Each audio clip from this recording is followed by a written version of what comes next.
So let's look at the regular Bessel functions. So Bessel functions j nu and y nu of order nu. They satisfy the differential equation which bears Bessel's name, called Bessel's differential equation, which is written over here: x squared y double prime plus xy prime plus x squared minus nu square times y equal to 0. So the homogeneous solutions to this differential equation can be represented in terms of the two fundamental solutions. The first kind, j nu of x, and the second kind, which is represented as y nu of x. Together, they provide a general solution to the homogeneous Bessel's differential equation. And so the y nu, the second kind Bessel function, is also called Neumann function. Sometimes, in some literature, people use a symbol capital N to represent it. We can think of the Bessel functions j and y as cousins of the cosine and sine functions of x. Both of these functions, j nu and y nu, oscillate with x. As we vary x, these functions oscillate in x, and so they cross the 0 line, y equal to 0, or the function equal to 0 value many times as they oscillate and decay.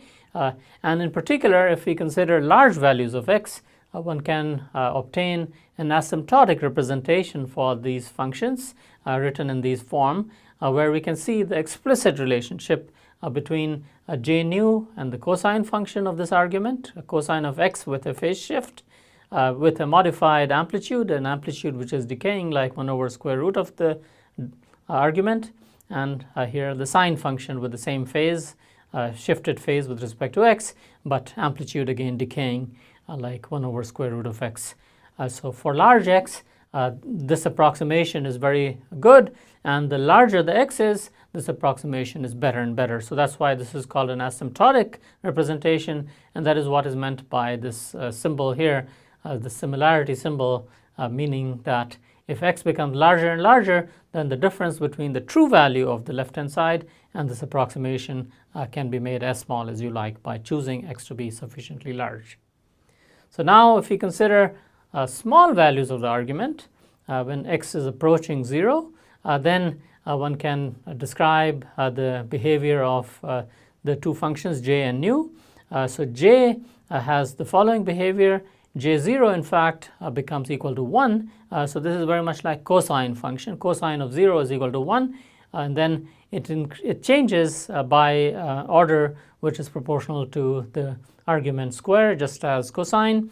j1 vanishes as x vanishes. As x goes to 0, j1 is proportional to x over 2, and so as x vanishes, j1 vanishes, and then it has a correction of order x cubed. And in general, for jn, where n is any integer, for small x, it can be represented in this way. It's a power of x, x to the power n, for order n j Bessel function. And so we can note that considering these special cases as well as the general representation, that j nu is a well-behaved function. It's well-defined. If nu is 0, it vanishes. It is equal to 1, and if nu is not equal to 0, it vanishes.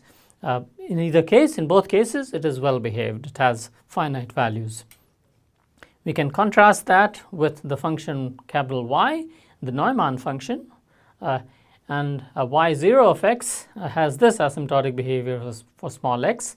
It behaves like a log of x, and if you recall how the log function behaves for small values of the argument, log function blows up, and so y0 blows up as x goes to 0.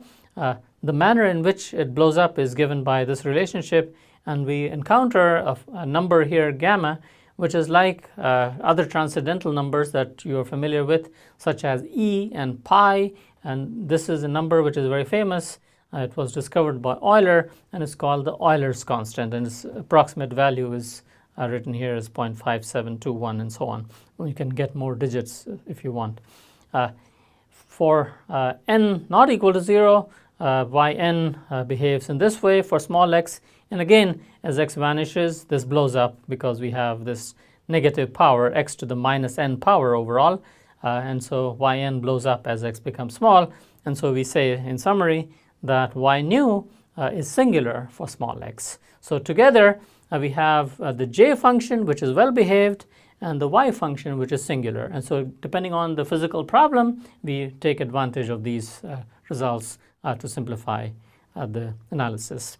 And so finally, we want to note that Bessel function of half order, if we have j nu and y nu, where nu is integer plus a half, so the simplest such value would be j 1/2, y 1/2, or j 3/2, y 3/2.